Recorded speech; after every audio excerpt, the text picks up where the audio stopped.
Atheists like to label themselves as free thinkers because they claim to have no restraints to follow the facts wherever they lead. However, if these atheists happen to be right, that God does not exist, it's also highly implausible that the immaterial aspect of humanity called the soul exists. Okay, hold on. What is a God? What is a soul? And how exactly do you infer that the inexistence of one makes the existence of the other improbable? Neither makes any sense to me, but I also don't see why the inexistence of a God would have any relevance whatsoever on how probable the existence of a soul would be. This has led me to the conclusion that it's impossible for an atheistic naturalist to really be a free thinker. Sure, they might join the club and call themselves free thinkers, but if they happen to be right about naturalism, no one can freely think anything. If God and soul do not exist, it's hard to see how anyone could ever freely think about good evidence and argumentation and choose to deliberate and think rationally to come to the most logical conclusions.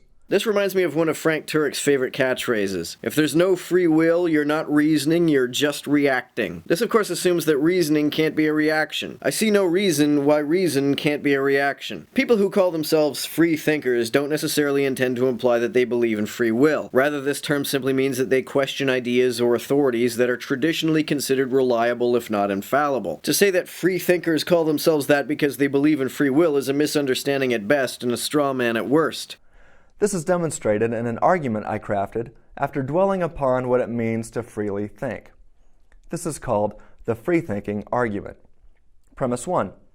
If naturalism is true, the immaterial human soul does not exist. 2.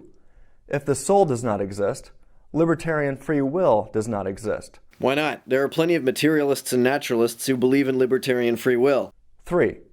If libertarian free will does not exist, then rationality and knowledge do not exist. This is clearly false. In fact, I think the exact opposite is true. If belief in conclusions is chosen rather than inherent in one's belief in the premises, rationality does not exist. When I reason deductively, I don't feel like I'm choosing the conclusions I draw. On the contrary, they seem to follow inescapably. For example, let's look at a modus ponens argument. Premise 1, if my pet is a dog, then my pet is a mammal. Premise 2, my pet is a dog. Therefore, conclusion, my pet is a mammal. If I become convinced of the first two premises, I, in no sense that I can discern, freely choose to be convinced of the conclusion. Rather, if I believe these two premises, I don't see how I could help but believe the conclusion. If the premises are true, I don't understand what it would even mean for the conclusion to not also be true. There seems to be nothing free about this at all. In fact, if I were really believing the conclusion because I freely chose to, however that would work, my belief in the conclusion would not be a product of reasoning. You're not reasoning if you believe in the conclusion because you chose to, rather than because it follows necessarily from your belief in the premises. This guy might say that he is freely judging a conclusion to be best, but what causes this act of judgment? If nothing does, then how is this reasoning?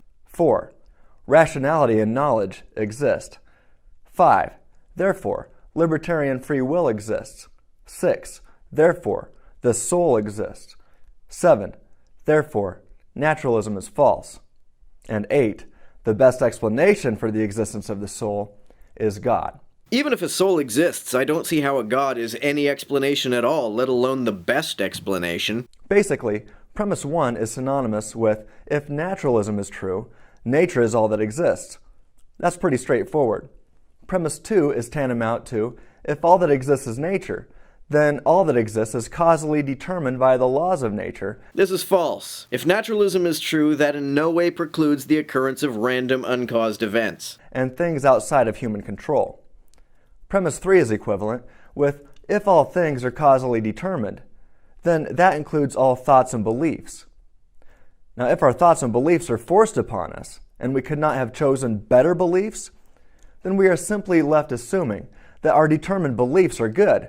Well, in order for a belief to be good, I think it's pretty reasonable to expect it to be understandable. I don't see how I could hold a belief in a proposition I didn't understand. I believe in logically derived conclusions because I don't understand what it would even mean for those conclusions to not be true. How could a proposition contrary to such a conclusion be better if I'm not capable of understanding it? Even if it were somehow true, I don't see what good a truth is if it's incomprehensible to me. Let alone true. Therefore, we could never rationally affirm that our beliefs really are the inference to the best explanation. We can only assume it. Here's the big problem for the naturalistic atheist. It logically follows that if naturalism is true, then atheists, or anyone for that matter, cannot possess knowledge. Knowledge is defined as justified true belief. Now, one can happen to have true beliefs. However, if they do not possess warrant or justification for a specific belief, their belief does not qualify as a knowledge claim. That's a definition of knowledge that apologists like to use, but as a pragmatist, I define knowledge as a belief that is consistently and most parsimoniously effective at predicting experience. If one cannot freely infer the best explanation, then one has no justification that their belief really is the best explanation. If the reason why I can't believe something is that I can't understand it, how could I put it to any use? How could it be better? Without justification, knowledge goes down the drain. All we are left with is question-begging assumptions, a logical fallacy. I don't think that beliefs held because contrary beliefs are incomprehensible can sensibly be called assumptions. Also, this doesn't really solve the problem of fallibility. Even if you are free to choose the best belief, that doesn't mean that you necessarily will. Being free to choose the best conclusion doesn't completely eliminate the risk of error. In fact, I don't see how it would even reduce the risk of error. Given that error can occur regardless of whether a conclusion is freely drawn or not, I don't see how freely drawn conclusions are any more justified than determined ones.